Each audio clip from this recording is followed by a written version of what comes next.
Viewers আসসালামু আলাইকুম, আমি Mohammad Istiaq. Welcome to MasterCar. গাড়ি নিয়ে আলোচনা অনেক দিনই হয় না। আমি আমার চ্যানেলের মধ্যে বিভিন্ন ধরনের প্রপার্টি রিলেটেড ভিডিও এখন আজকাল আপলোড করে থাকি। অ্যান্ড গাড়ির বেশ কিছু ভ্লগ আপনারা হয়তো বা দেখেছেন বিগত দিনে।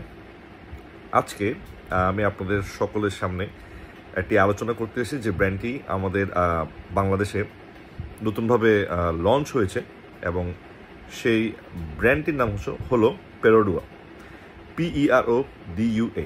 ইয়েস, আপনারা ভালো ঠিকই শুনেছেন, পেরোডুয়া। এই পেরোডুয়া ব্র্যান্ডটি অরিজিন হলো মালয়েশিয়া এবং বাংলাদেশে স্বনামধন্য গ্রুপ পিএসপি ফ্যামিলি, বা আমরা যদি বলি পিএসপি মোটরস, এই পেরোডুয়াকে লঞ্চ করেছেন খুব রিসেন্টলি বাংলাদেশে। এখনও আমরা তাদের কাছ থেকে সেই অ্যাগ্রেসিভ মার্কেটিংটা এখনও দেখছি না, হয়তোবা দেশের যে সার্বিক পরিস্থিতি এখন বর্তমানে তারা হয়তোবা আরও গুছিয়ে ভালো মতো নামবে সামনে। তো পেরোডুয়া সম্পর্কে অ্যাজ আ কার এনথুজিয়াস্ট এবং গাড়ির ব্যবসায়ী হিসেবে আমি পেরোডুয়া সম্পর্কে যতটুকু জেনেছি যে 4টি ভ্যারিয়েন্ট নিয়ে পিএসপি গ্রুপ বাংলাদেশে পেরোডুয়া লঞ্চ করেছে এবং ভ্যারিয়েন্টগুলো হচ্ছে পেরোডুয়া এক্সিয়া অ্যান্ড পেরোডুয়া বেটজা, পেরোডুয়া মাইভি এবং পেরোডুয়া আরুস।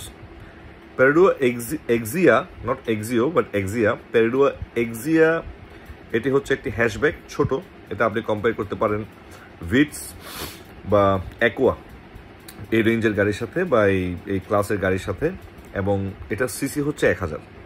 আমরা জানি 1000 সিসি গাড়ি কিনতে কিন্তু অনেকে একটু স্বাচ্ছন্দ্য বোধ করেন না, এবং 1000 সিসির গাড়ির যে সুবিধা অসুবিধাগুলো আমি কোনো একটা অন্য ব্লগে আলোচনা করব।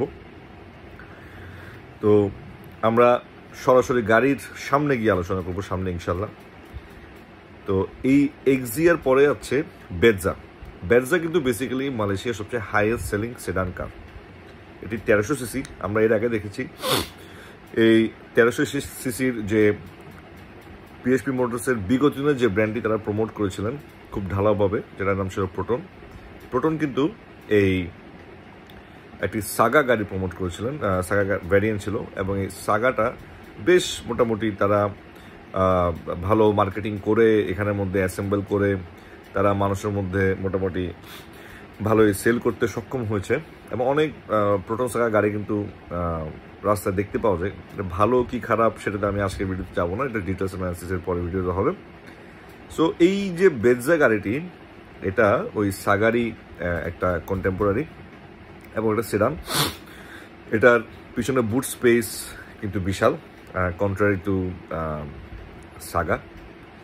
এটাকে সেডান গাড়ি এবং এটা একটা যে লো বাজেট, তাদের কাছ থেকে যতটুকু আমি শোনা হয়েছে, একটা কথা বলেছিলাম, যারা লোয়ার মিড সেগমেন্ট যারা টার্গেট করছেন কাস্টমার, যারা প্রথম গাড়ি কিনতে চাচ্ছেন বা কোনো একটা কর্পোরেট লাইফে আছেন, কর্পোরেট ওয়ার্ল্ডের সাথে জড়িত আছেন, তাদের জন্য একটা সুইটেবল কার। এর পরপরই যে গাড়িটি সেটা হচ্ছে মাইভির যেটা দেখতে পেরেছি আমি, মাইভিটা হচ্ছে আবারও হ্যাশব্যাক, বাট ওটা ওই হ্যাশব্যাক না। লাইক ফর এক্সাম্পল হ্যাশব্যাকের সবচেয়ে প্রিমিয়াম কোয়ালিটি ওনাদের এই ভ্যারিয়েন্টগুলোর মধ্যে, যেটা আমরা টয়োটা অরিস থেকে দেখেছি। টয়োটা অরিস কিন্তু খুব বেশি গ্রহণযোগ্যতা না পেলেও তার কারণটা ছিল হ্যাশব্যাকের কারণে। বিকজ আমাদের বাংলাদেশের মানুষ কিন্তু হ্যাশব্যাকের তুলনায় আমরা হ্যাশব্যাক গাড়িকে একটু ছোটো গাড়ি মনে করি, সেডান গাড়িকে অনেক বেশি প্রাধান্য দিয়ে থাকি, খুব স্বাভাবিক।